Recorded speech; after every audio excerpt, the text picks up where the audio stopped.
Hello and welcome to some more Star Citizen. We've got a summary of Tony Serovic when he was talking about dynamic events and missions and tech behind that, how this is going to be applied to the game, and updates to the quantum system. There's also some weekly news here I'll chuck in at the end, and some more 3.12.1 playtesting too. So in the recent Star Citizen Live, Tony Serovic talked about dynamic missions. The recent playtests for Xenothreat had a lot of players getting involved, and that tech from the Xenothreat set of dynamic events is a step towards the dynamic universe simulation and the quantum system.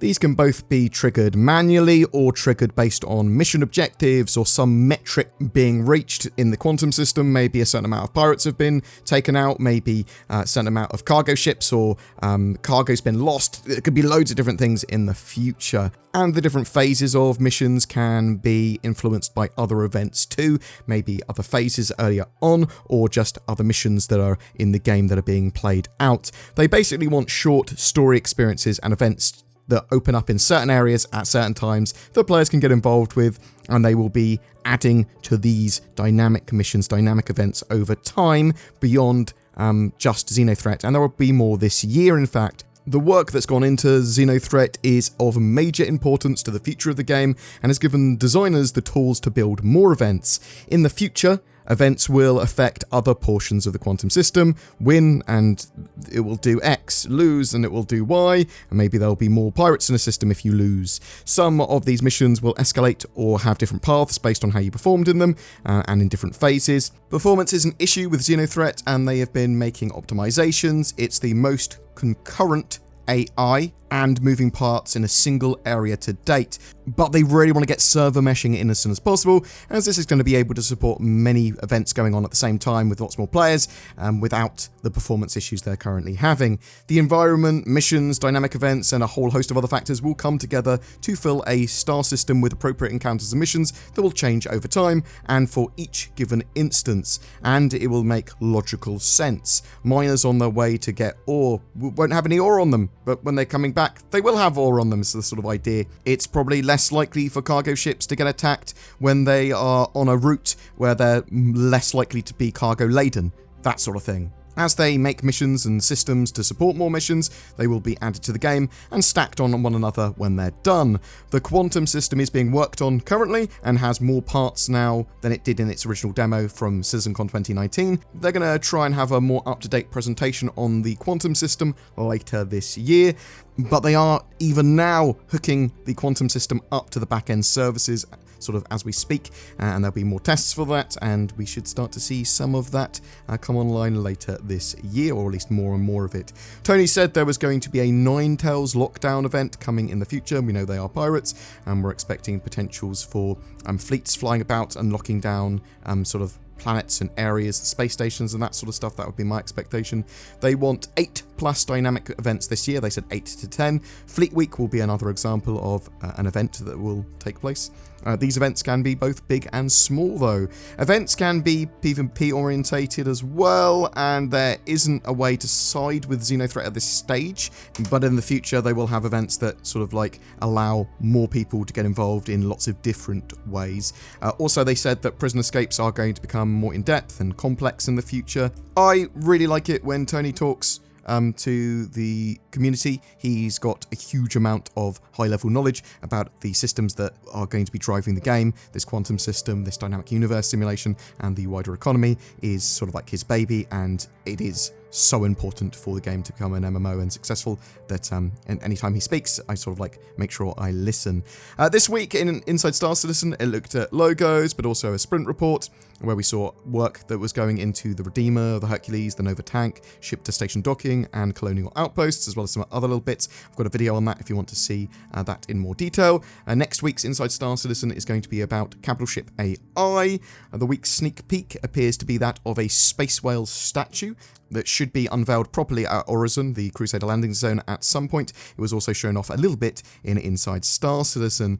There is another new 3.12.1 PTU patch, open PTU patch, the iPatch, and they are doing a full Xenothreat playtest with it over the weekend from 8 PM to 11 PM UTC, Saturday and Sunday. The patch notes for that PTU, the new one, is just bug fixes, so I'll go through that very quickly, although it does leave the game in an incredibly good state if they are to be fully believed. Chat order should no longer come reversed by going into the Moby glass while not in a vehicle, or third-person view while in a vehicle. They fixed an issue causing ships to not be able to be restocked. That's fantastic. Vehicle damage charges should no longer be given to the wrong player when two ships collide. Again, great. They fixed an issue causing players to get a broken multi-tool if they're sent to prison wearing leg armor, a long standing bug that's been fixed. The C788 cannon should now correctly deal damage against friendly targets. They fixed an issue causing defensive turrets to sometimes be missing from locations.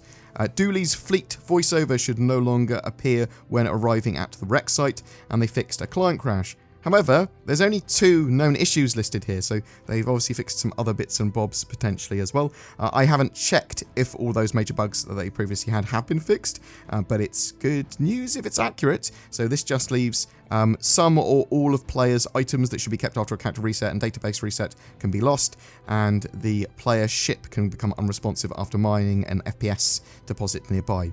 So if it's just those, the patch is in a pretty good state, so hopefully the stability's there and the performance is there for the Xenothreat stuff, and we'll see how the weekend playtest goes. And I would expect a live build for 3.12.1 by next weekend, if not earlier. We did have the new roadmap updates earlier in the week as well, and this goes and basically adds some extra teams to the roadmap, as well as showing the release view, not just for the Q1 3.13 patch, but also Q2, Q3, and Q4, or their current plans for release are to around a 70% confidence. So if you'd like to see more details on those roadmap updates and what Cloud Imperium have got planned throughout this year, please check out the videos on my channel that cover that. I cover a huge amount of Star Citizen content every day, and if you want to know anything about Star Citizen, I think that I've probably got a video for you, ? And that's it for this week's Star Citizen news. Are you excited for the Xenothreat events and the future of dynamic events? Did you like all the stuff that Tony was saying? Are you going to be participating in the playtests this weekend? Anything that I've missed? ? Whatever your thoughts, I'd love to hear from you in the comments below. Every month we have a ship giveaway. For January 2021, we're giving away 5 different ships to 5 different randomly chosen winners. We're giving away a 100i, a 125a, a 135c, as well as a couple of birdie boys, the Talon and the Shrike variant. All you need to do to be in for a chance of winning is comment on any of my videos made during January. That's it, although I would appreciate if you liked and subscribed. I also shill for NordVPN. They protect your datas and your informations from people that are trying to data intercept it with a Herald or Mercury Star Runner. You see how I built that into Star Citizen based lore. As in, animate a little radar dish or a Mercury Star Runner stealing someone's data, and then NordVPN somehow blocking that. But if you are looking for a VPN, NordVPN is a very affordable VPN that can get you better access to the internet, help keep you secure and protected, and help you maintain your privacy. Links down below for a discount on Nord. Also, if you wish to further support the channel, there's Patreon, there's a join button below my videos. The extra money that we get from that helps support the channel massively. Thank you so much to those VIPs that go the extra mile to do that. I also like people quite a lot that share, like, and subscribe and comment on my videos. Thanks for watching, and I'll see you in the verse.